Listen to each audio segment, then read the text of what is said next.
Okay, so we're recording. Thank you very much, everyone, for joining us. We've already done the introduction, so we're going to go into a very quick presentation of Agora. I'll give you a quick overview. This is Agora is a new kind of networking platform where each person develops their own political philosophy out of various ideas. Um, the Agora then integrates all of those philosophies to show which ideas are most strongly supported by the people, and it's called the Idea Dominance Index. It shows which ideas are most strongly supported. And then Agora enables us to cross-reference the Idea Dominance Index to people's ideological profiles to create a list of political candidates who actually represent the will of the people. Just to share my screen here real quick. This is, oh, I'm gonna have to I'm going to log out real quick. So this is the front page of Agora. It has a Greek theme to it because a lot of these, we're getting some background noise. A lot of these concepts came from Greek philosophy. Registration and login is very simple. I'm already registered, obviously, but I'm just logging in. I'll skip ahead here. This is the ideological profile. This is my ideological profile. These are my ideas about all kinds of different things. Many of the people here already have their own ideological profiles, so you know, we'll be able to reference one another's ideas this way. But so I have all kinds of ideas, some philosophical ideas, like I said in the introduction. Animal liberation is my most important practical idea. I have ideas about government and economics and so on. But so I'm giving these ideas points, like I'm giving this idea 21 points. But this idea actually has 74 points. There are other people who are also supporting this idea.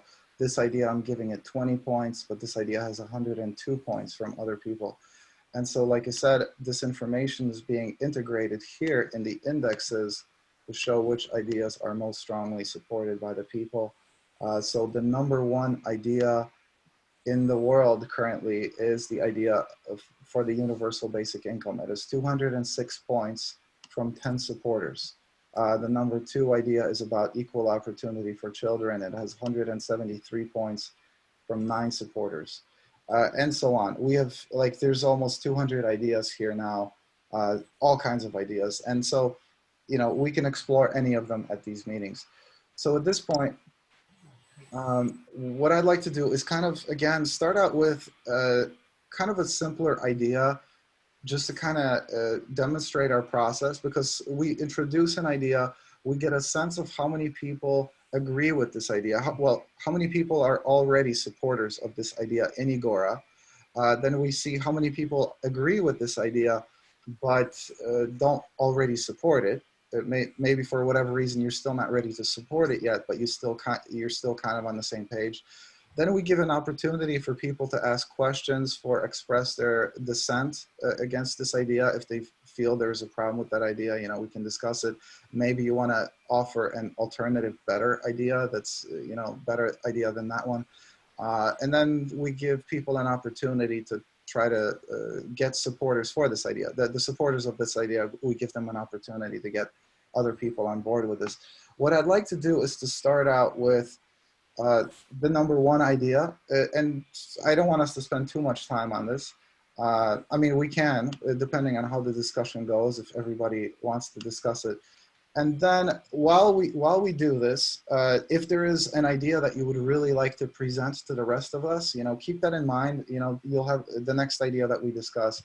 But the one thing that we do, especially in these general meetings, is that we discuss ideas that are already in Agora, or at least ideas that you have written down. That's the really important part.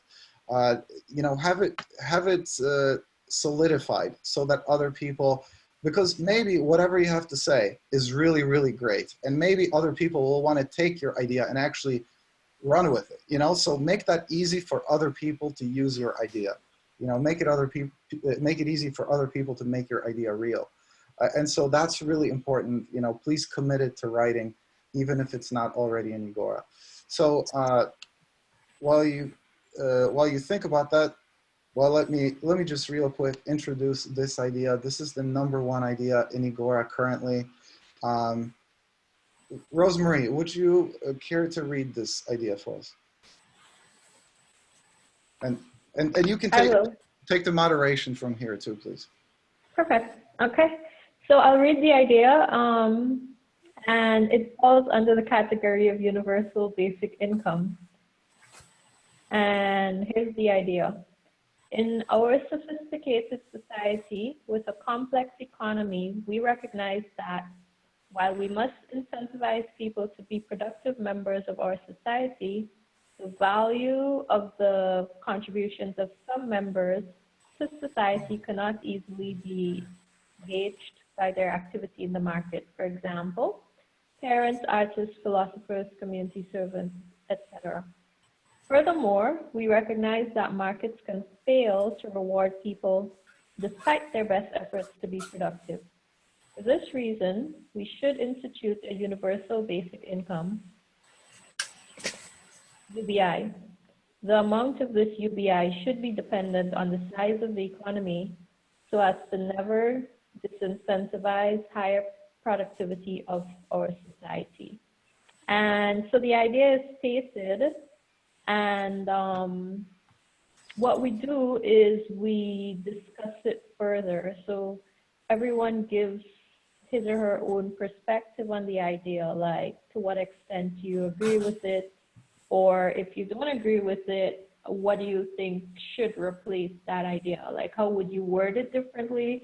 What modifications would you make to it, or what would you suggest in place of it? And, you know, we pretty much just share our opinions or even personal experiences in our individual countries on, you know, anything close to that idea, like if it actually worked, or if it's something that the country is thinking of doing. So who So, wants to comment? Yeah. well, let's start with getting a sense of how many people here are supporters. How many people are already supporting this idea in Igora, with a quick show of hands. Okay. Yeah. Can you see my hand? Okay. And anyone who is not a supporter of this idea, who agrees with this idea, but is kind of leaning in that direction, just to get a sense. But so, Michael, that's you agree with it. Yeah, yes, or hold on a second, you're muted. So can you say it again? I have ideas to add to it. I addressed this in Exposing the Money Machine, and I have ideas to change a little around to equal pay for equal effort. Most jobs are basically difficult and need a certain expertise and are not so desirable as other ones would be. Basically, all things considered, equal pay for equal effort, because jobs are all equally important, and some are tedious, like say working in the assembly line, and have but are easy to do. Other jobs are difficult but more challenging and better quality. So equal pay for equal effort. That's my agenda. You know, basically it incentivizes people to strive to do better and work harder. Okay. Is that a criticism of this idea? Just an addition, like a slight change in how it is. A slight change. I'd be altering slightly in the wording and also in the concept. Giving everybody an equal amount of pay, sometimes for some people who don't have good work ethic, allows them to be lazy and not work, not put full effort into their job and help society. That's why I put it in there. Most people do have good work ethics, but not everybody does. In the ideal society, which I promote in my book and also in my things at Igora, basically self-sustaining agriculture means a whole new way of life where children from youth, from infancy on, are taught by mentors to develop good discipline, good work ethic, good habits, honesty, integrity, and challenging authority. These are ideas that will not make this, they'll make this unnecessary way in the future, in future generations. But today we have lazy people, we have ignorant people, we have corrupt people. That will be eliminated when children are taught from childhood up to have proper ethics and values and ways to do things that are more disciplined, more ethical, more moral for all future generations. But right now, our generation is not that good. Okay. Is anyone opposed to this idea here? the idea. Is anyone in opposition to it, or would anyone want to ask any questions or has any concerns about this idea? I wouldn't mind talking about how we have to be careful about whose discipline you're talking about, because I think with children's rights and stuff, like it's quite important for children to have their own expression into how they want to live their life, rather than have an adult's outlook on how we're going to discipline them. I'm not saying let the children run wild, but I'm just saying we have to be careful, like as we know from the church and the harsh disciplines that happens in a lot of schools still.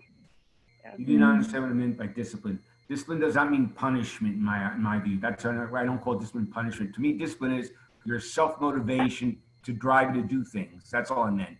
Yeah. Discipline to have a proper diet. Discipline to spend time studying. I'm not talking about discipline as punishment. Yeah, you misunderstood the definition, the concept. Positive reinforcements. You can put that's a good way of teaching. When I'm talking about raising a kid, I don't mean raising with punishment. I'm talking about raising the children by mentors, not by people with a whip or a paddle. Mentors who take care of the children 24/7 and basically involve themselves in the child's life, not as a job they're being paid for. Their whole life is about raising these kids. We've done from love. Exactly. Yeah. That's a whole new way of life. It isn't like what we've known in the past. I think outside of all the boxes, like I said.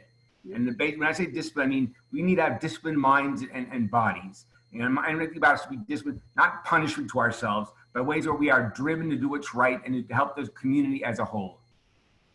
Okay. Can I quickly add something? Please.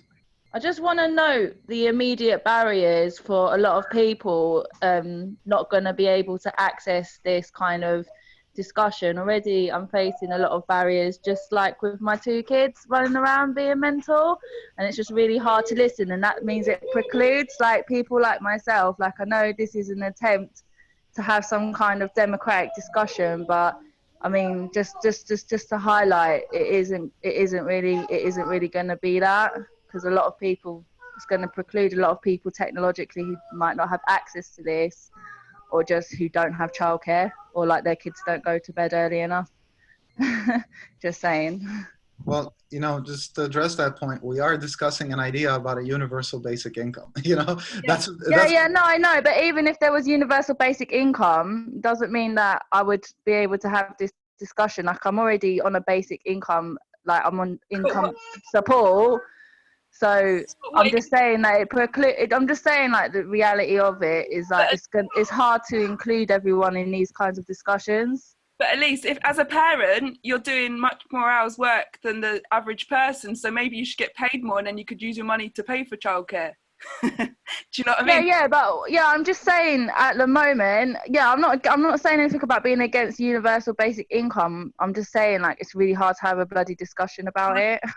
And the kids are screaming at you. And I'm just pointing that out as one of the barriers to democracy, as well as like lots of other barriers. Yeah. Institutional, like women always bear the brunt of child, and it does put you back a few years educationally, and working, like a lot of women don't get promoted in case they have a child and have to take a year out. It's just we do. So I'm just saying I'm probably not going to be able to like have these discussions that much, and then it's just something to be aware of, like in terms of who's going to be representative of your like online democracy, and it's good that you're there, Laura. But maybe your ideas will have the most bearing and people will be talking about your ideas because they've been upvoted the most.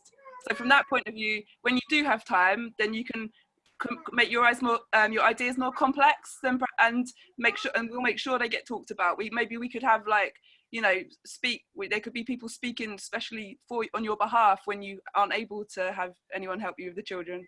I want to clarify that one point, because we have these meetings and it's fun. Sure, it's fun to have a big group, but actually some of the best meetings that we have is just 1 or 2 or 3 people together. And so in that meeting, if it's just your friend, if it's just Laura coming over to your house and you're having a discussion and you sharing some idea, and then Laura does have the opportunity to speak, you persuade Laura that, hey, this is a good idea. Then she comes to the citizen assembly and then she shares that idea. And that idea, if it's a good idea, that idea still advances. So yes, this is actually a very diffuse process that does give people an opportunity, even if they don't, might not even have, and actually these meetings are supposed to be happening physically in person. We're only doing this online because of the coronavirus thing.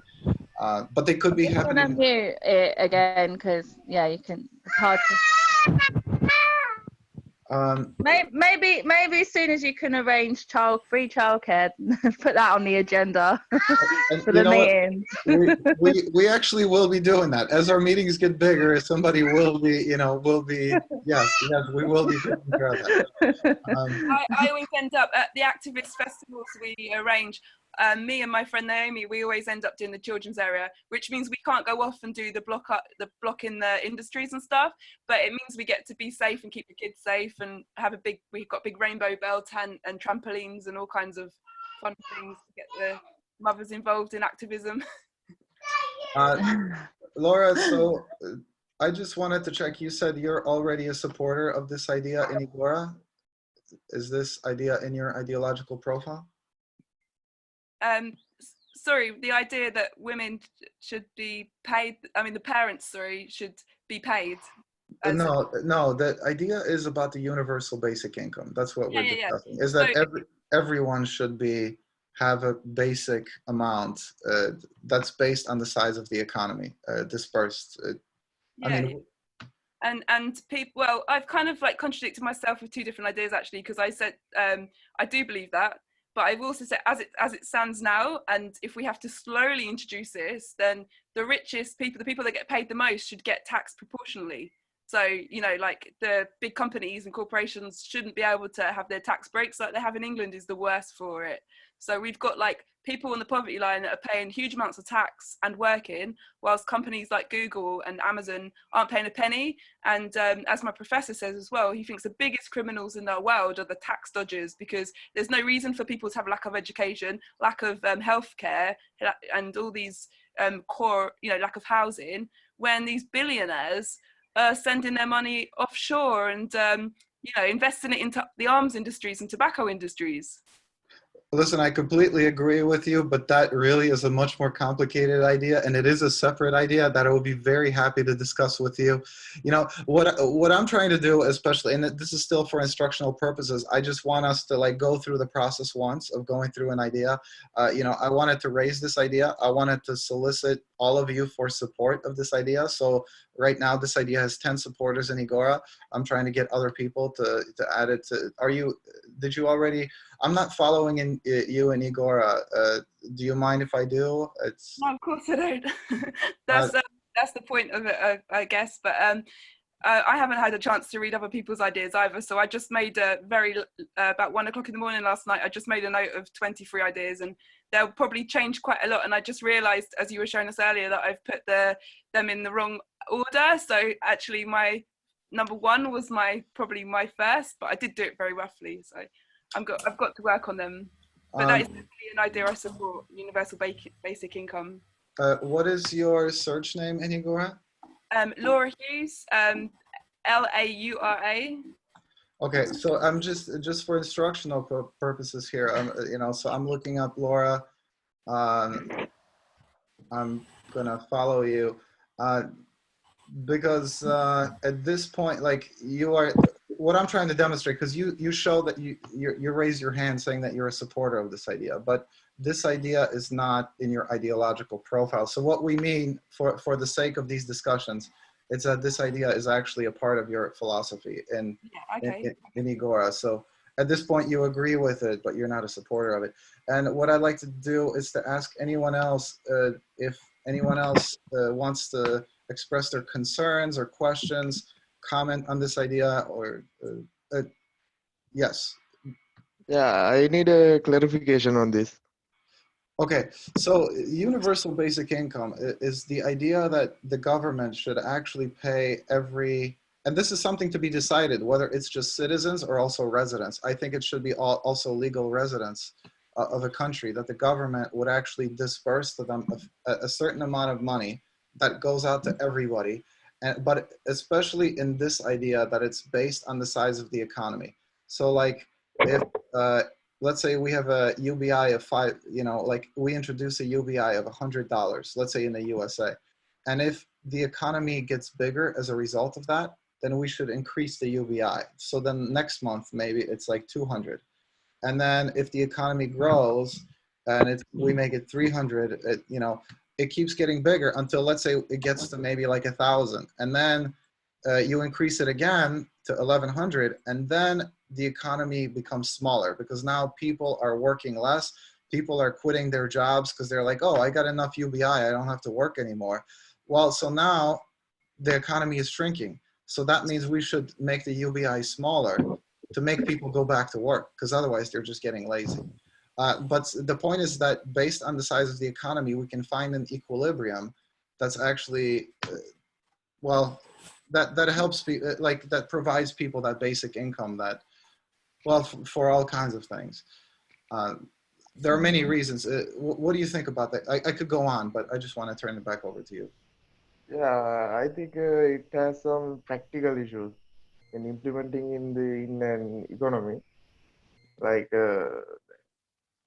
it doesn't say how government get the income from it.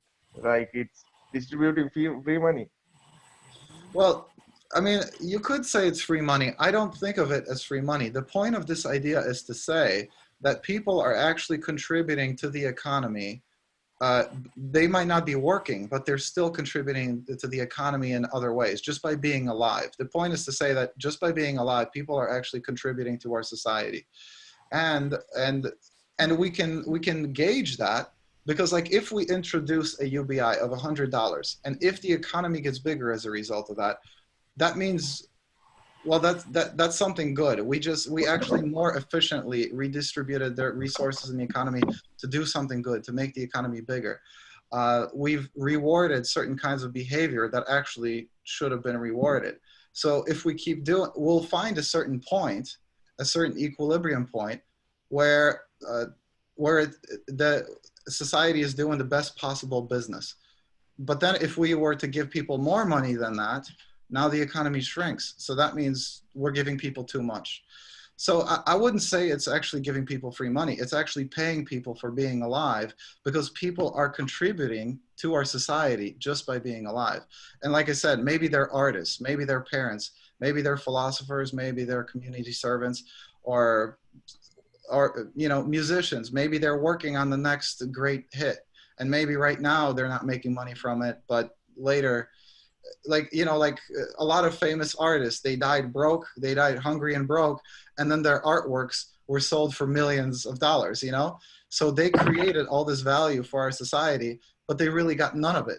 And our society, or the society, was not able to appreciate their contributions because the market system failed to reward them for their contributions. Can I just add in there that in the 70s, we had a really good benefit system in England, and that's around a time when a lot of cultural things happened and people were living in squatted housing, a lot of artists together, and a lot of the culture from England comes from that time when people, you know, were comfortable and people were able to survive without, you know, to be creative in their time.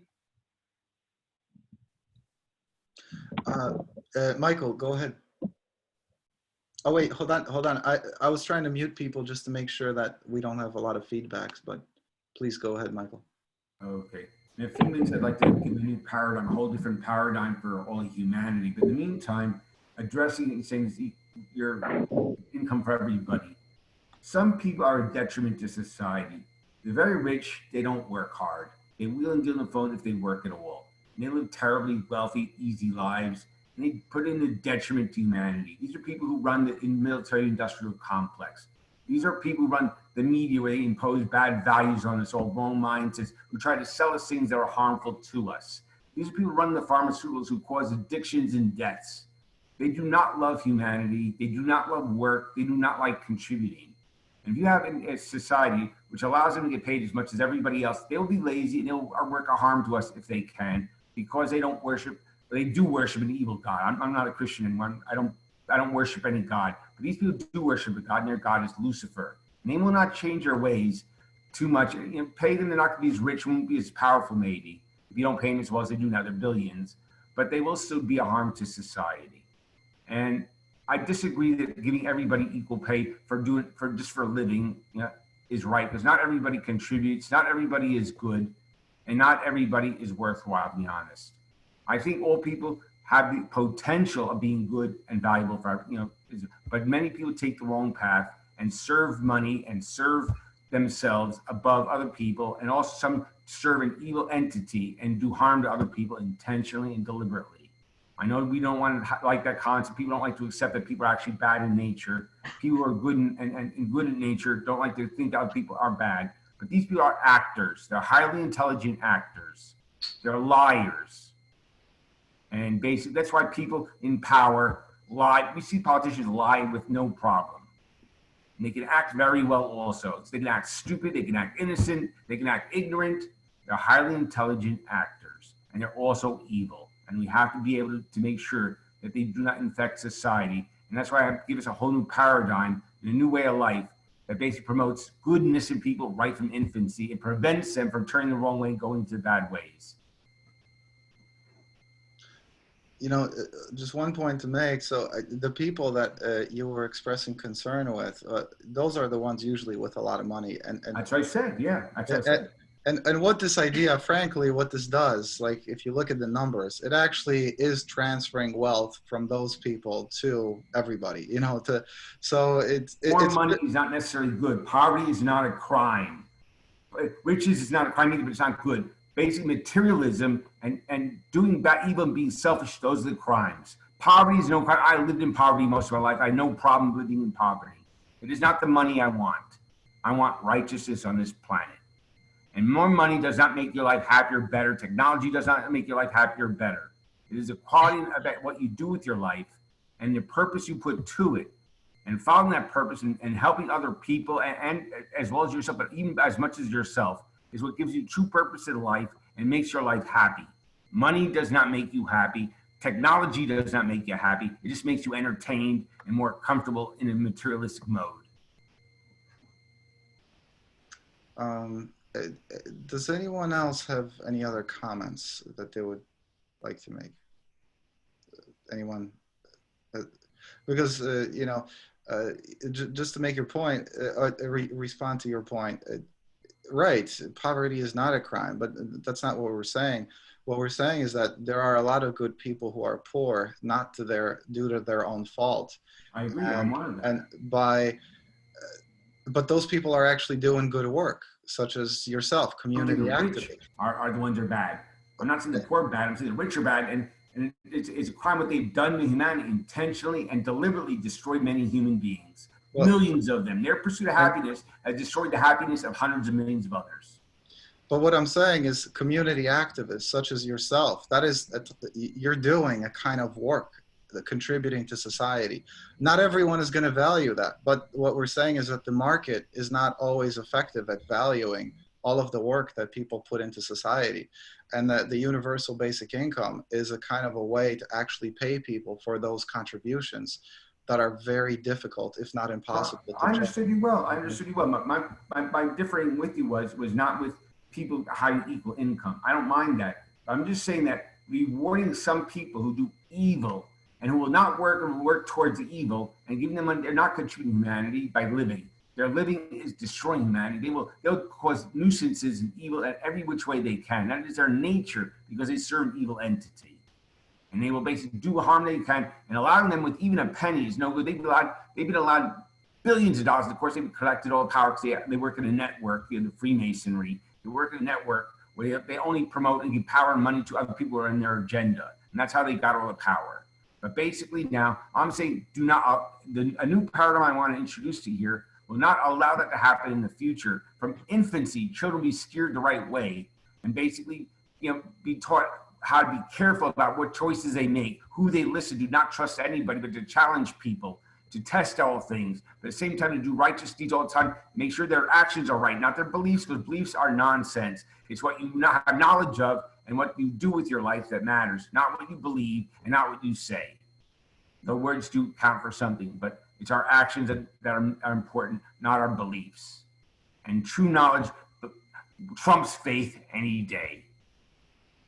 And these people bought into superstitions. They've destroyed this world, and their lies, deceptions, evil works, and their money and power has destroyed humanity. And that's why we have this lockdown now with a fake created about this COVID virus, which is created in a laboratory, and its effects have been way exaggerated to impose the destruction of the world economy and bring us to our knees before the elite. And that's what's happening because of them. And they want to rule over us. They will kill us off too if they can. They plan to kill off 7 billion people over the next 5 years.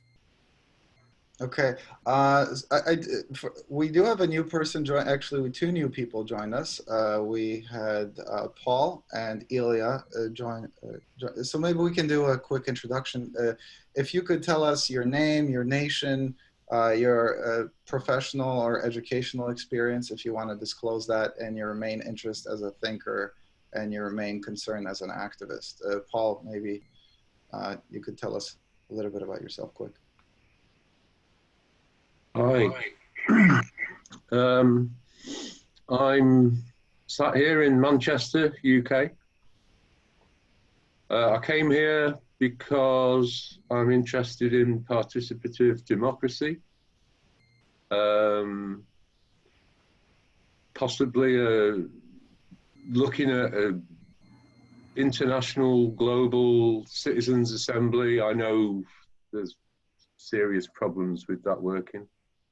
But yeah, I'm into citizens' assemblies, but I'm actually more interested in what you were just talking about, which is a basic income. I run a campaigning organisation called World Basic Income, where we want to give a basic income to everyone in the world.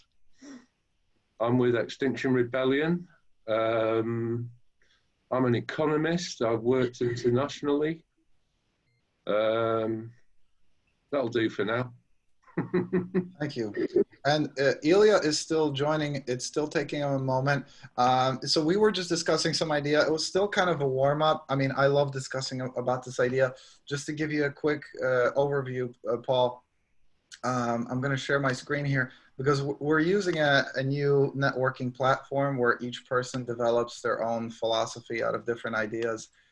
So we were discussing, kind of as an introduction, this idea about the universal basic income. I'm really happy to have you here as an economist because this idea is specifically, I think, a unique formulation of the idea about the universal basic income. And so I'll read it real quick. In our sophisticated... I've seen it. What's that? Oh, you've seen it? Yeah, I've been on there, yeah. Are you a supporter of this idea? I run a campaigning organization on this idea. No. I mean, are you in Igora? Are you supporting this idea as a part of your ideological profile? Is this idea in your ideological profile? Yeah. Oh, fantastic. So, okay. So we got another supporter of this idea here with us. And so we were just, like I said, we were going through a process, getting a sense of how many people agree with it, how many people support it. Harshit, everyone else is kind of on board except for Michael. He's got, you know, arguments. Well, it's a longer discussion. I'm wondering if this discussion has cleared some things up for you and what your stance on this idea is. Harshit. Yeah. I think this idea is not for every country. Like, as an example, in our country, our GDP per capita is like $4,000 US dollar. Our government is giving us free education, free healthcare, and like most of things are given by government for low prices. So economy is very small, and since there is not much left to give something like universal basic income. Well, you know, I think there's always the universal basic income could be $1. You know, I mean, obviously $1 would be probably negligible, but it could be $100. The point is, if that $100 a month, if that increases the size of the economy, then that's doing good business for that society. Can I just add there that in the future, when if everything does get more balanced and equal globally, that the universal basic income doesn't have to be just your state. It could be one that crosses borders, like especially from states like ours, like Western countries that rely on the poorer countries, developing countries, like industries and stuff. So if everyone does start getting paid more equally globally, then hopefully there'll be enough for everyone. I mean, right now it's the rich not paying their taxes that are crippling the poor. There's worse things happening. You're not aware of full system work, how they work. Basically, we have here a system that's set up on money and materialism and basically in selfishness. Its whole basis. The most money we can make for ourselves. It's just been set up on, because we're taught that and everybody accepts it. The colleges teach ways to make the rich people more rich and basically and to exploit the people, as well as also promote bad habits, bad health, bad eating, bad medicine, materialism, greed, selfishness, toys, fashion, which is nonsense too. Just you gotta look at them pretty dressed, cosmetics to look pretty. Appearances, not substance. And it's been set up that way intentionally by the bankers, the globalists, for many years, for centuries. Intention deliberately to take us down and make us into the people they want us to be. We fit into their boxes willingly, not able to think outside of them because it appears everybody else thinks that way. And that's how the media is. We're fed by the media. He who controls the media controls the mind. And the colleges are affected. Because with cosmetics and things like that, it's quite a good example, because what they do, they fill you with images of fear and being unloved, and there's programs. I don't have terrestrial TV, but in England you just got pure depressing programs. They make you depressed, and then they offer you at a price to make you happy again through these fake things like makeup. Yeah, you're right. The pursuit of happiness in our Constitution, instead of the pursuit of righteousness, they pursue happiness. They tell you that money makes you happy. Yeah. Technology, people think that comforts and entertainment makes them happy. All it does is thrill their mind. It's BS. A proper way of life would be pursue righteousness, helping others, providing self and family as well, and any community and the people all over as well, and serving humanity. Purpose is what brings you what brings me happiness, certainly not materialism. And basically, giving people a community-minded way where they learn from childhood not to go to a college, to be spoon-fed information, to memorize, and then regurgitate the past tests so they can make money. The whole idea is phony. Basically, instead, teach your kids, learn how to think, how to critically analyze, skeptically, to think on your own, to do your research, get the information for all over the place, find out where to get it, how to put it in your mind and process it correctly, and perceive if it is good information or bad information, true or false, or helpful, and if it's not, kick it out of your mind, and just remember it's mistakes. Instead of a college education, I've read in my research, it takes 100 hours to teach a kid how to educate himself, how to learn how to read, write, and critically analyze and think. You don't need 16 years of schooling. You need 100 hours. And then you educate yourself. In a couple of years, you'll be a genius, be writing books at the age of 8. And basically what we have now is a school system teaching kids how to obey the authority that they're told to obey. Okay, so just to wrap up with this idea, I would like to, Harshit, you and I, maybe, I'd be happy to discuss this idea with you. I think I can still get you on board. I think this deserves more thorough economic exploration. Michael, just to get a sense, so I'm getting a sense that you're not a supporter of this idea. I'm trying to figure out whether you're against this idea. Are you against this idea, indifferent, or? Let me put it very clearly here. I believe in a whole new paradigm, a whole new way of life that's never been done before. I have it in my mind. I do believe in basically in not having rich people and poor people. I believe in people serving the community and sharing things. No currency even, not even bartering. Agricultural communities, self-sustaining agricultural communities where food is grown and produced right in the community and shared with everybody according to their preferences, taste preferences, and health preferences. And basically not even currency, no doling out money, no earning money, no keeping money, no hoarding money, no bribing money, basically sharing with the produce everybody makes, carpentry, farming, blacksmithing, etc., done as they did centuries ago, but without the barons and feudalism that they had, but with a democratic, socialist, self-sustaining agricultural communities that basically are very fair to everybody. Everybody works, everybody serves the community, and everybody eats healthy and works well and sleeps good at night.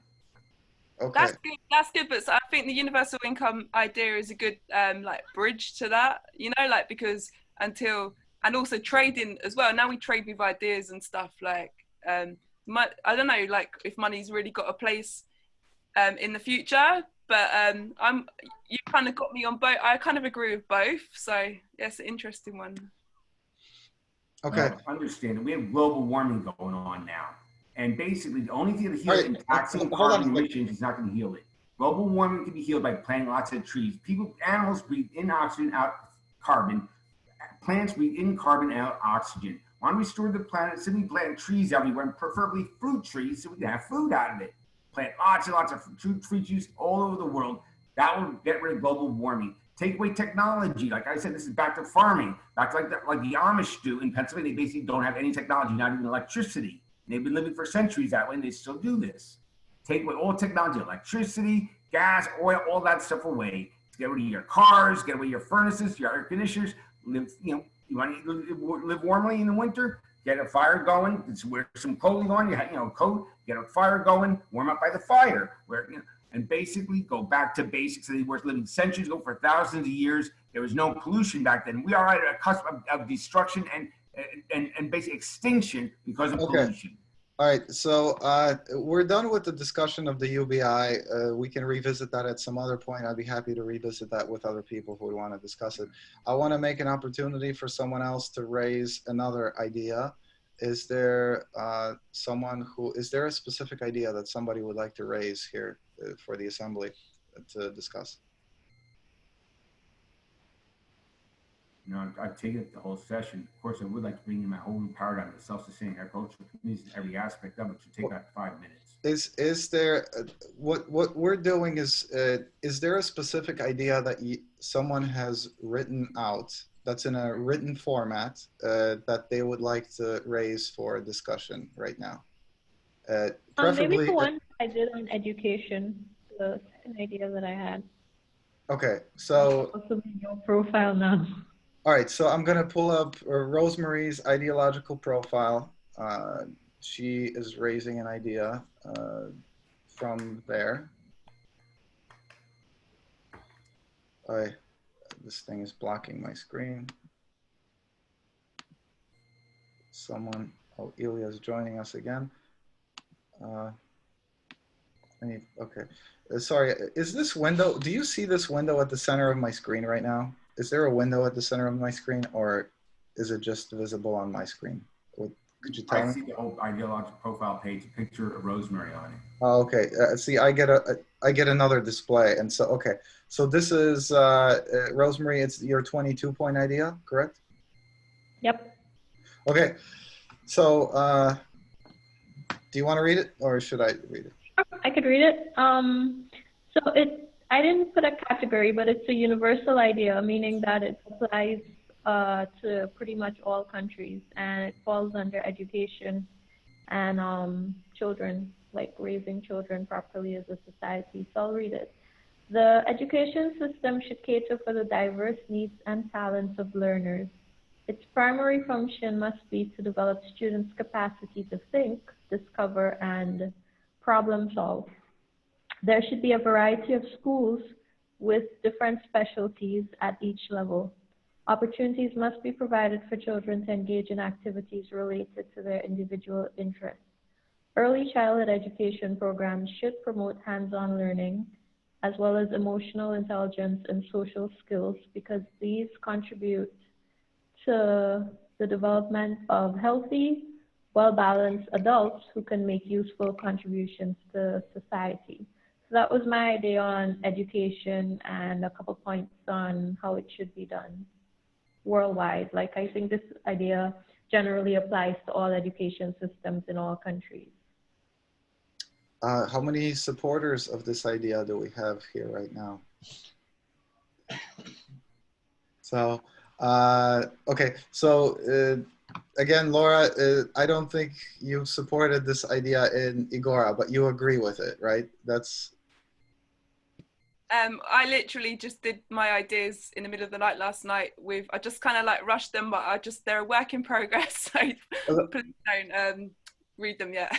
listen. I'm not trying to be rough on you. I'm just trying to demonstrate the procedures. You know, I think education is one of the most vital things in a democracy, and it should be free for everyone. And academic papers, I was reading to the is it Skynet, the lady in Kazakhstan who released all the academic journals for people, which basically is what you get access to, paying however much you pay to attend university. I mean, I've just had like 2 years of having access to them academic journals, and they've been a blessing. And sometimes I'm thinking, why can't everyone read this? Because, you know, you have to have your uni code to access it, and that costs, you know, 8,000 a year for some people. So education should be free, and it should be free for everybody. And yeah, and what I got from Rosemary's thing was that it should be primed for each particular person, and you know, so it shouldn't be, you know, it should be adapted for everybody. Yeah. so I'm a supporter of this idea also. Anybody else has any questions, concerns about this idea, or anyone opposes this idea that would like to speak out? Please. I spoke this before, however, Rockefeller built the universities here in America. He's the founder of the General Education Board, later known as the Rockefeller Foundation. And notice, I'll quote him: "I don't want a nation of thinkers. I want a nation of workers." And the whole colleges teach you to fit into boxes they've created to think into. Medicine, go into pharmacology, which doesn't work. It puts you in addictions. The agriculture society feeds you trash, and it's because of the education system teaches them that. Everything about the colleges, I don't know about other countries, everything here in America is focused on bringing you into the boxes to make the rich richer and everybody else destroy them in every which way. The education system is not helpful. It is destructive, as it has been formed to me. I believe in education, don't get me wrong. I believe in knowledge and being able to think. But what we're taught is harmful and destructive to us all. And that is why I want to teach kids how to think critically and analytically from childhood, research themselves and think on their own. And debate, I learned how to debate one another and come to conclusions that are far above what they thought before through debate and through intelligent, you know, communication with others that will also enable them to think higher and differently. Now, my whole idea is to have mentors, from one mentor to every 5 to 7 children, to spend with them 24/7. Have the child take away from his birth mother as soon as he's weaned or she is weaned. And these mentors take care of these kids throughout their child, spend every minute of their day with them, loving, good teaching, and show them how to have discipline. I mean, discipline wasn't spanking. Discipline means teaching them to eat right and correctly, to exercise every day, to learn the best they can, to help others, discipline themselves to proper habits, proper ways of life. And these mentors be the model people in the community. Most important job in the community is to bring up the kids. The kids will never fall into evil, into lust, into bad habits, into laziness, into anything that's wrong from childhood. They're taught correct ways to live and be helpful to the whole community, not just themselves, but for everybody in the community. That these children be wonderful assets to the community, and every person that grows up in that community, and every community all around the world, will be proper people, will be far superior to any of us are today, because we've been misled, misguided, and misinformed from our childhood. Okay, I think I might have seen Harshita's hand. Did you have your hand up, Harshita? Did you have a comment about that idea? Yeah, I agree with this idea. This should be in our country right now. With our re-education system, this will be great. Well, I hope we can get your support for this idea. Yeah, I support it already. Oh, you already supported it? Yeah. It's fantastic. I want to bring it up. This is, you know, it's a little bit ceremonious for me. It's a little bit sentimental, but so I just want to pull up this idea again. We were just looking at Rosemary's ideological profile. Before it had 24 points. Now it has 45 points. So this idea has just moved up on the idea dominance index. Oh, this idea has also moved up. Someone has supported that. Now, let's see, we got 45 points. Oh, so this idea is now in 12th place. Beautiful. Paul, I'm curious what you think about that idea. If you agree with it, disagree with it, would support it. It's not specific enough to actually know whether I would agree or disagree. It's quite a general idea. And when I say not specific enough, it doesn't say how it should be funded. I mean, if I look around the world and I look at educational models, the one that I would really choose is something like Finland. I'm not saying take that one, but you know, in Finland, I don't think they hardly ever test the children. I think you get tested once at the age of 15. I also think that in Finland, all the schools are public. Nearly all of, well, yeah, pretty much all of the children go to their local school.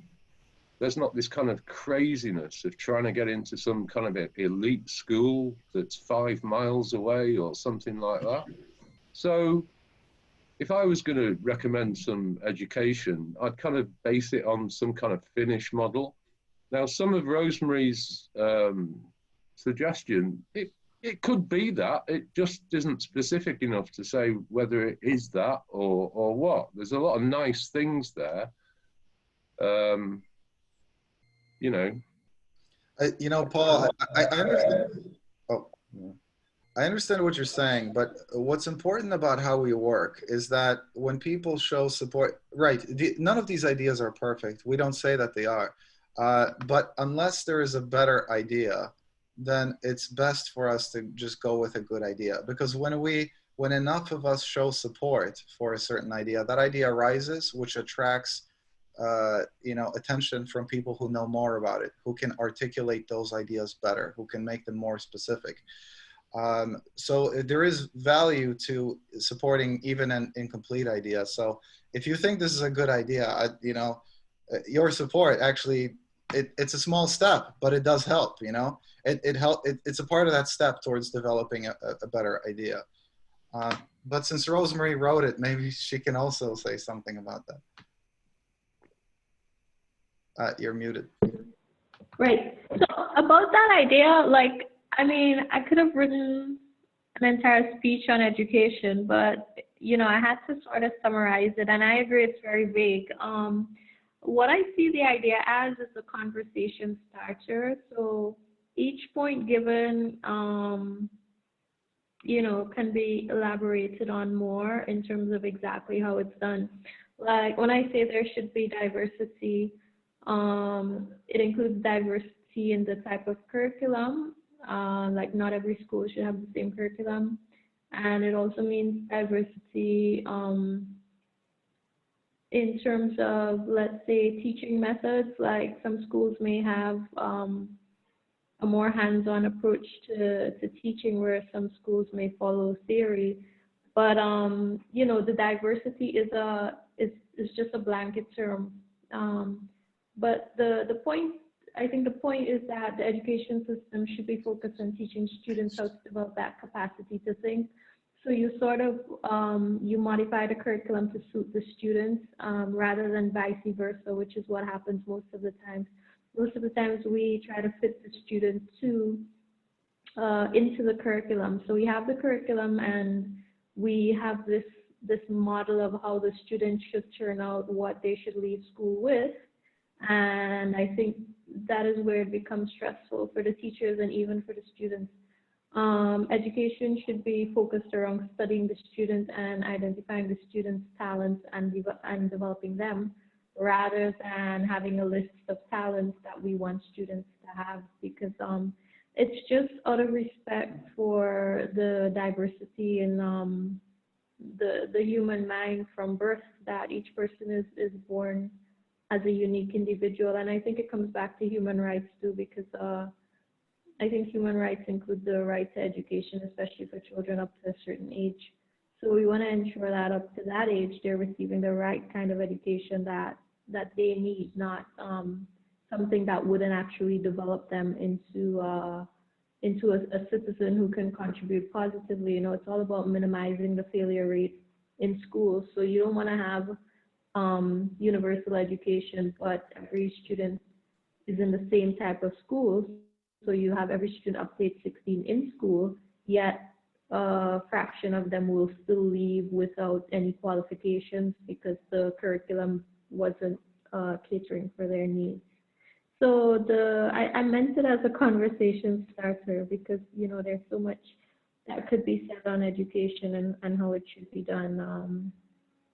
And I mean, you'd even have to illustrate a bit, but you know, like the length of the idea is important because if it becomes too long, then you kind of, I think it goes beyond an idea. So we don't have a word limit per se, but you know, I think you just, like the way I worded it is just to state the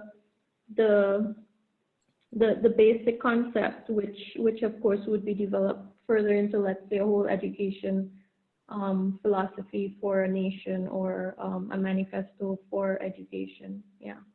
Paul, I agree. It's vague. Paul, I want to give you the next point, but I just want to make a couple quick comments. These ideas, like, for example, I support this idea, but I'm only giving it 2 points, whereas Harshith, he supported this idea. I think, if I understand it, he gave it 21 points. So this idea to me is definitely not as developed as maybe it is to him. To him, it speaks more. For me, it speaks less. But I'm still supporting it because in general, it's going in the right direction. But what's really important is what Rosemarie said, you know, as a conversation starter, because she is a political candidate. And really the point of these ideas, it's not just about this one idea, but it's about all these other ideas. And it's about creating a set of ideas that are actually embodied and represented by political candidates who will then represent all of those ideas, all of the best ideas, and will go into government to work on realizing that. So really these ideas are intended to be kind of conversation starters for the public to express what we want in general, and then the political candidates who rise up based on these ideas, it's up to them to articulate specifically how they're going to make those ideas happen. So I think there's opportunity to debate and learn debating skills, what I'll be opposing, to sharpen my intellect and sharpen my answers, and I appreciate this forum to do that. Thank you. So Paul, go ahead, please. Okay, so now I understand. For 2 reasons, I'm more inclined to support it, because it was intended as a conversation starter. And also, having listened to you, Rosemarie, because, you know, things like child-centered learning, where the children are determining the curriculum themselves, determining what they want to learn, and fashioning that's part of the Finnish system as well. And you talked about that, and I tend to think you're definitely in the right direction. So I'll support it. Yeah. Beautiful. Hey, we did great work. All right, Michael, you have another point, right? I think. Yeah. Basically, we don't have choices. We're told we do. But basically, when you get out of college, what are you going to do? You're going to work for somebody. Now they're going to tell you, do this, do that. You look, do this research, do that, come to these conclusions, find this for me, do that for me. You don't have choices in the real world as we have it today. Our employers are basically going to use us as tools to destroy humanity. We do not have choices in any field at all, except for maybe not even the music industry. You cannot be an entertainer even because they're basically sold their souls away. They don't promote good ideas. There's very few musicians who speak truth. Only like Immortal Technique here in America, he doesn't have a recording contract with anybody. He speaks truth because he produces his own albums. That's what I'm talking about. You cannot get anywhere within the system to help humanity. You make a little money for yourself as you exploit other people for your boss. And the whole concept of choice is a fallacy. You think you do. You think you're going to grow up and do good. You're going to become a politician to help humanity. Or you're going to become a doctor and give them pharmaceuticals. That's going to help people. You've been deceived and you've gone into the trap they made for you, and you basically follow right into it, and you're thankful you have an opportunity to get an education to destroy humanity with and your mind with. It's all a fallacy, and you're fooling yourself if you think you have choices. just get to learn what you want to learn. You're going to learn what the books say, and it stops you and teaches you so you make money for the rich people who really control it all. And unless you understand that, you're going to continue to be deceived. You're going to continue thinking you're helping yourself or other people, when all you're doing is helping the rich people destroy humanity. Simple as that. So I think at this point, how many supporters of this idea we have right now? If we could get a quick show of hands. All right, so that's 5. Unless anyone would like to make any other comments about this, I think we've done as much work on this idea as we can. Can I just add, within the freedom of the right to expression is the right to know, and within the right to know, like children have this right too, and it's just again, the freedom of information in the right information, so we can grow, the kids can grow and blossom and find what aspects they are interested in, and not to be polluted by corporate and other agendas. How do you get the money to do what you want to do to improve society? Unless you're born rich, and they're going to bring us down.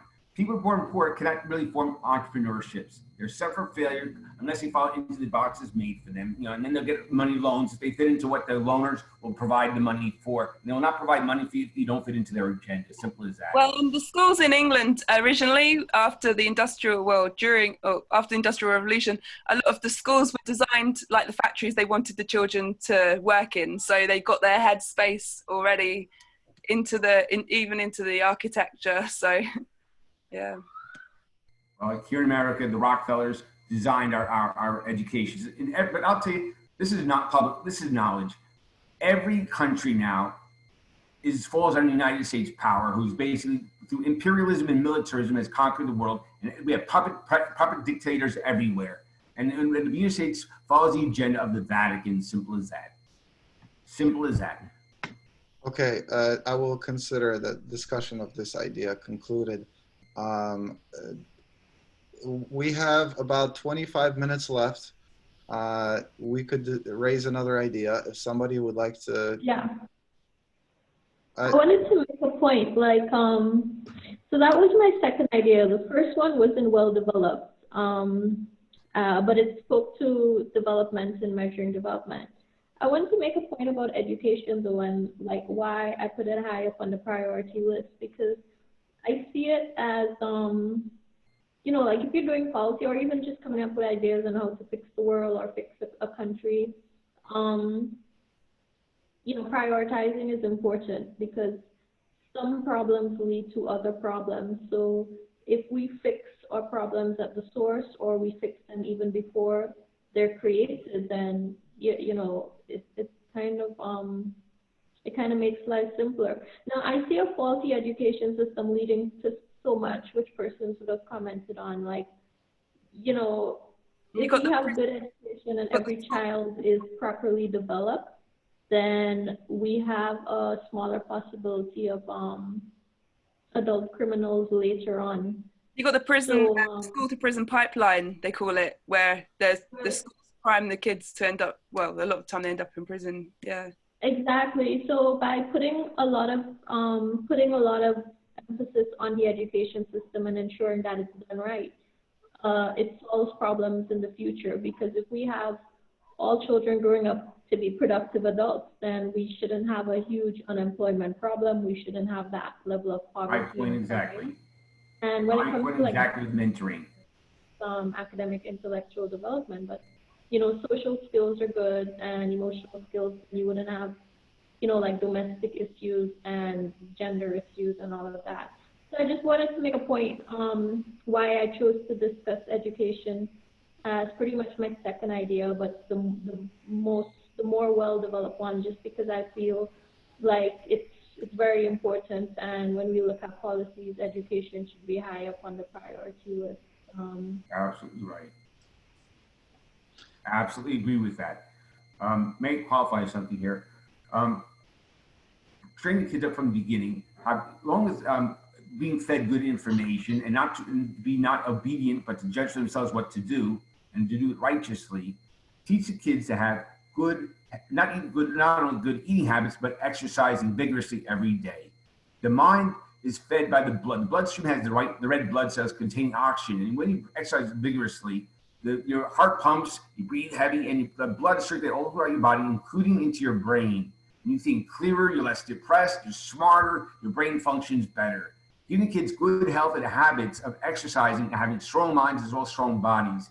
Discipline to eat right. I don't mean spanking, please. I mean just teaching them to want to eat right because they know they're going to feed their body right to have healthier bodies, healthier minds. And these just teach them to do the right things. We will have a society, like in 50 years, there'll be no more crime, there'll be no more poverty, there'll be no pollution, there'll be no greed, no selfishness. I mean, this is an ideal society. We almost a Garden of Eden, but we'll have to work. Can't just pick trees. Have to go farm a little bit. Not for work for other people. You work for the whole community. You're helping yourself and other people too. You're not greedy, you're not selfish, you're not destroying anything. You're helping everybody. Everybody is doing this. They're feeling good that they've been productive, helped the community. They're not feeling guilty. They have confidence in who they are, what they're about. They're smart. They test things. They don't trust anybody totally because they know there's evil. You got to tell them, look, certain people may be evil. Test them, make sure, and question everything, but at the same point, love people and do what's right for them. And tell kids from infancy, put it into them, and teach them how to think very well and to work hard and to basically want to help people. This will be a whole different world. You will not see what you see here today or have seen for the past hundreds of years because we've always had gods and we've had leaders or rulers and authorities and people who want to rule over and lord over us, and they're not good people. They don't have the people's interests at heart. They have their own selfish interests at heart. And that is what's destroyed humanity, as well as also sex and things like that too. And this is a way to solve all our problems for all future generations if they'll be mindful and follow these directions as taught to by their mentors for generation after generation, and pass on information, have the books there for them to see what we knew back in the 20th century, 21st century, what we discovered, where the world went to. And they can look this up and read about it and see for themselves what the harm that was done through bad things happening, through following evil ways. And this base will set up a right community, a right civilization for all future generations. Hopefully people will not stray from it. Thank you. Okay. So I was hoping we could get another idea in if somebody wanted to raise an idea that was important to them. I think been a lot on Zoom. So Paul has got to leave us. Thank you for joining us, Paul. Yeah. Go ahead. The way the conversation is going, like I remember two other ideas. I think one we discussed last week. I think it was yours, but I don't remember exactly what it was. But there was a portion that said that kids should have a right to education, and then specified the sort of things that should be included, like I think arts and yes. I think nutrition and healthy eating. Like it's just that kids have the right to learn these things because it's beneficial to them. Like there's an idea that includes that. You know what, since it's a highly related idea, it is a different idea. I would actually, since, we don't have that much time, but we do have kind of time to go into this related topic. So the idea that you're talking about is this, if I got you right. It's the number 2 idea on the idea dominance index. Correct, Rosemary? This is the idea? Yeah, I think that's the one, right? Yep, that's the one. Yeah. Human society is best served when every child is afforded the opportunities to prosper and thrive in the human community and society, regardless of the wealth and personal life choices of their parents. This includes the basic needs of sustenance, shelter, protection, and healthcare, plus the education of language, nutrition, farming, conflict resolution, fiscal planning, culture, sciences, physical fitness, arts, philosophy, including logic, critical thinking, ethics, meditation, and market-based economics. So, good. Except for market-based economics, very good. So how many supporters of this idea do we have here right now? So, I mean, like, how many people actually have this idea in their ideological profile? Let me just clarify. I agree with it. I think I wrote health and education should be free. So, Harshit, you have this in your ideological profile, right? Yeah. And who else? Uh, all right. So, is it in your? Or are you? If you're gonna add it, if you're planning on adding it later, that's fine. Okay. I think I put it with health, but it doesn't mean to say that I wouldn't prioritize it. So yeah, I'll just say it. Okay. So anyone else who agrees with it, who's not supporting it yet, maybe still has some doubts about it. So Rosemary, are you supporting it right now? I don't think, but you. No, I will. I just haven't gotten around to it, but I support it in my head. Oh, okay, okay. So, and yeah, you know, Michael brought up the one contention about market-based economics. To me, that's a really important thing for children to be taught, because I know how much I was deprived by not understanding that for so long. I was ignorant of that. So that's why I think, that's why that is one of the key things that was included in the writing of this idea. But I want to open this up to any questions or comments and concerns, maybe first, and then we can continue with deliberation. Would someone? Go ahead. What I like about this idea is that it specifies what things are important to be taught, especially like nutrition and how to eat right, as Michael was saying. So this idea actually spells out what things students have the right to learn, because then, you know, if it sort of empowers them to be healthy adults, because they would have gotten that knowledge as kids. So, you know, that takes the burden, well, it reduces the burden on the health services later on for adults, because if kids grow up learning about physical fitness and remaining healthy and keeping healthy, then guess what? You know, you'd have a lower incidence of certain diseases within the adult population. So I mean, that's what I like about that idea, that it's eating right will get rid of half diseases, and exercising right will get rid of another 2/3 of it. Yeah. Well, physical fitness is also a part of that idea. Yes, Rosemary, were you finished speaking? Yeah, pretty much, yeah. Okay. Any other concerns, questions, comments, dissent? Just a remark about market-based economics.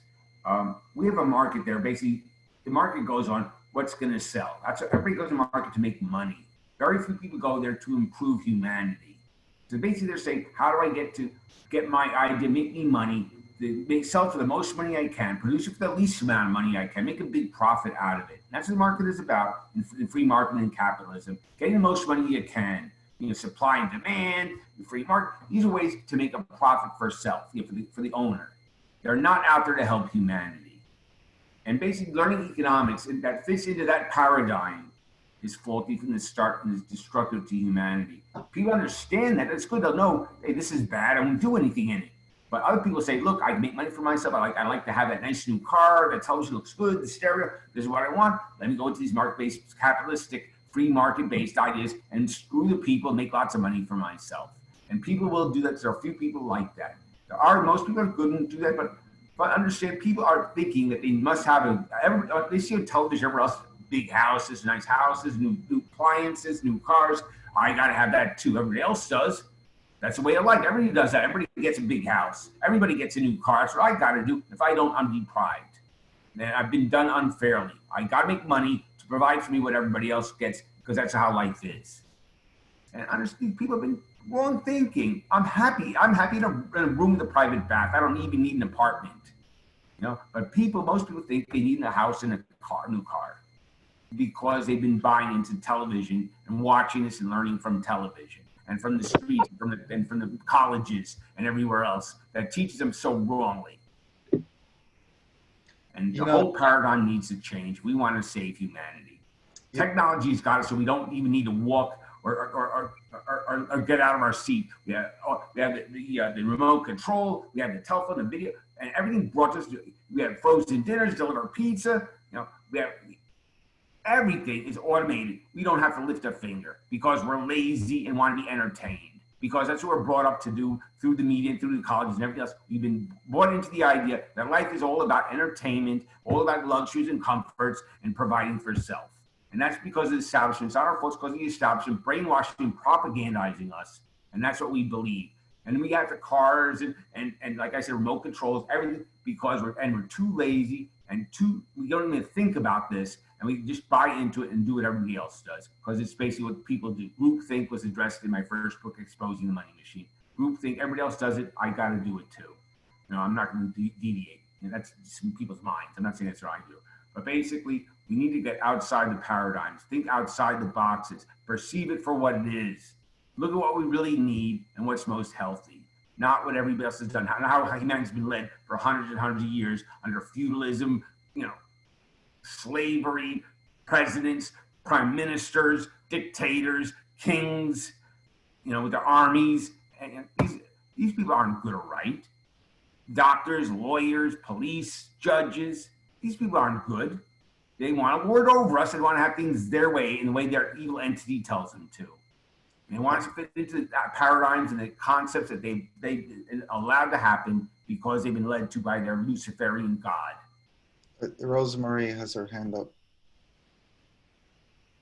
You're muted. Yeah, I think the way our conversation is going is on or systems that are failing, like the education system. And so there was one of Cesari's other ideas on prison, that it shouldn't just be, that it should be for rehabilitation, not just for keeping offenders away from society. Because then when they do get, so I was suggesting that we discuss that idea, as it sort of reflects our discussion at the moment. Excellent. Yes. What what I'd like to do is to wrap up the discussion of this idea, and then allow for closing comments. If anybody would like to make some closing comments, then I'd like to end the recording. So I don't want our recordings to be too long. Keep it at an hour and a half. And then, we could continue in overtime to discuss some more ideas. We can, talk about it more. So just real quick, at this point, we have, how many people have this idea in their ideological profile, or are intending to add this idea to their ideological profile, just to get a sense? I have it in mind. All right. Okay. So that's 5. Then we have everyone on board. I have a whole different idea for the prison system, not just rehabilitation, a whole different idea. But rehabilitation is part of it. I don't believe in prisons. Okay. Then I think we can end this. I mean, I'd love to talk about economics and the value of that. It's, I guess the one thing that is on my mind I want to add is that market-based economics are like evolution. You can't do away with it. Market exists no matter what. It's my paradigm. And just like evolution, that whether you understand evolution or you don't, I debunked it in my book. All right. Well, I'm just saying that's how I see it. And I mean, you can only, if you understand it, then you can do better. It's impossible for you to fight it, because it's just like fighting evolution. Even when you understand evolution, you're still subject to evolution. But I guess if you're not persuaded by evolution, then that analogy doesn't. I'm not persuaded by lies and deceptions at all. I sometimes fall into it for a while, but then eventually I find them out. Understand? So we don't have juries of our peers here in America. We're supposed, Constitution guarantees the right for a jury of your peers. A peer is somebody who's familiar with you and your situation. They choose people who don't know anything about you or the city you live in or anything like that, and they go judge you. And furthermore, the whole idea of prison, here in America, they say get tough on crime will get you elected. All right, hold on. We're not talking about prison. We're talking about, I was talking about the analogy with market and evolution. Market evolution, my bad. All right, so that's the only point I wanted to make. So we're done with this idea. Pretty much everyone is on board, even despite certain disagreements. Let's go into some closing comments. I just want to give everyone like 1 to 2 minutes. Just if anything, that there's something that you wanted to say, maybe whatever, like absolutely anything. Just yeah. Any closing comments? Rosemary, you want to go first? or anybody who's ready. If you just want to give like a 1 to 2 closing comments. Yeah, I can go first, no problems.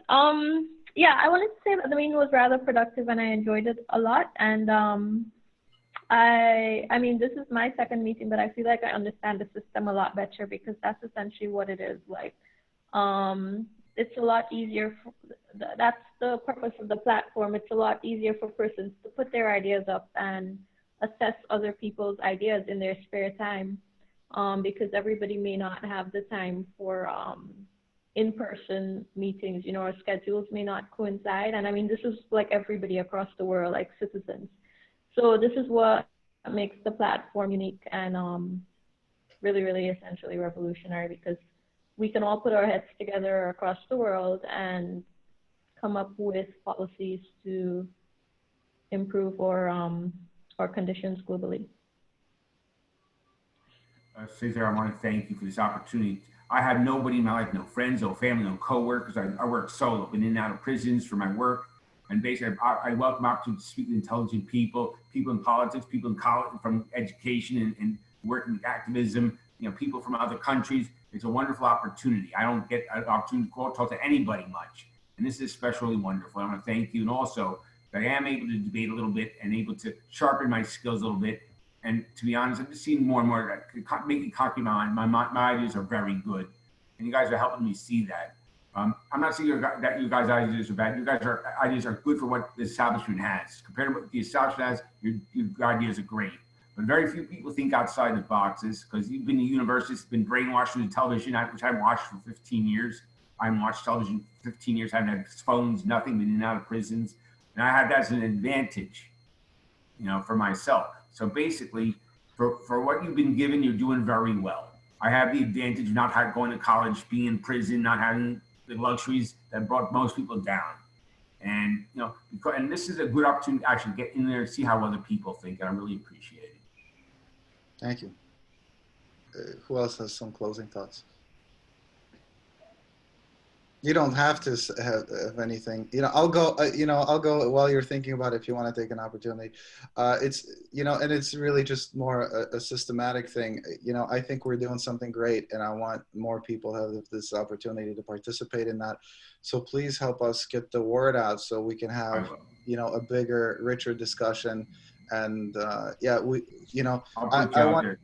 I want all of you to take turns moderating these meetings and then organizing your own meetings about the ideas that you specialize in, that you care about. So, but the most important part of promoting this is actually, doing democracy regularly. So, I hope you set aside 3 to 5 hours a week, 2 hours. Pick one meeting. Like I organize 2 meetings because I don't have a job. This is my full-time thing that I'm doing. But pick at least one meeting that works for you, Thursday or Sunday. That's like 2 hours, and then maybe spend 1 to 3 hours throughout the week thinking about your ideas. Maybe talking to other people that you met in the meetings to develop your ideas, so that next week when you come to a meeting, you're ready. You're ready to share something really good with us, and we all benefit. We all win. Who else? Anyone else has any closing comments? I'd just like to say thank you and echo what Michael said about it's a great platform to sharpen our ideas and have some solidarity, and so thank you. Thank you. Any closing thoughts? Last chance before I end the recording, Harshit. Yeah, thank you for giving me this opportunity. I'll try to regularly join the discussion. Yeah. Cesar, I'm sorry, Harish. Are you done? Yeah. Okay. Cesare, I forgot one thing. Give me the information we put on my email list to send out word about you guys. So about your daughter, and I will put out an email about it. And maybe you'll have a few hundred people join. Awesome. I appreciate it. All right. I'm gonna. I appreciate you. Thank you, everyone. Thank you for coming. Ending the recording. Stop recording.